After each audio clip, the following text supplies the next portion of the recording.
श्री स्वामी समर्थ। या व्हिडिओमधून स्वामींनी दिलेले उपदेश आपण पाहणार आहोत। सतत परिश्रम हाच धर्म आहे।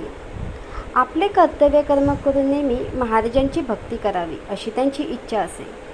धर्मसंबंधांच्या विशेष भानगडीत पडण्यास महाराज आज्ञा देत नसत। जप, पूजन, भजन यात जास्त वेळ घालवणे महाराजांना आवडत नव्हते।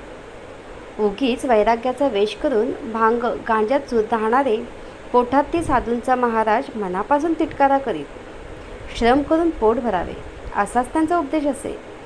सेवेकरिता पुष्कळ लोक महाराजांकडे येत। त्यातून जो उद्योगी व शक्तिमान असा असेल त्यालाच महाराज स्वतःजवळ ठेवून घेत असत। आळशी व दीर्घसूत्री माणसास प्रसाद देऊन महाराज लगेच परत जाण्याची आज्ञा देत। जो भक्त महाराजांना आवडे त्याला ते प्रसाद लवकर देत नसत। महाराजांचा भक्तांना सतत श्रम करावे असाच उपदेश असे।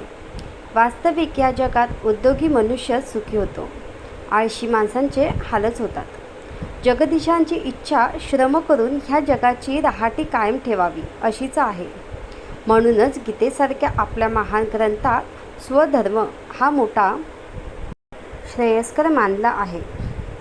हे तत्त्व जे बाळगून जो वागतो त्याचा नेहमी विजयच होतो असे महाराज म्हणत असत। श्री स्वामी महाराजांचा उपदेश त्यावेळच्या देश व कालास असं अनुसरून असे। हे यावरूनच सर्वांच्या लक्षात येईल। महाराजांचे कित्येक भक्त त्यांचा हा उपदेश अनुसरून अविश्रांत श्रम करून आपल्या जन्माची सार्थकता करून घेतात। आजही आपण पाहतो आळसास थारा देऊन आळशी लोक आपल्या धर्माचे मातेरे करतात। हे आपण नेहमी पाहिले आहे। आपला प्रपंच साधून परमार्थांचा लाभ घ्यावा असेच महाराज सांगत असत। सर्वांनी धर्म, अर्थ, काम, मोक्ष साधण्यास सर्व शास्त्राचे सार ज्यात आहे तीच सोपी युक्ती अनुसरावी जी जगाला मान्य ठरली आहे। आळशी माणूस महाराजास बिलकुल आवडत नसे।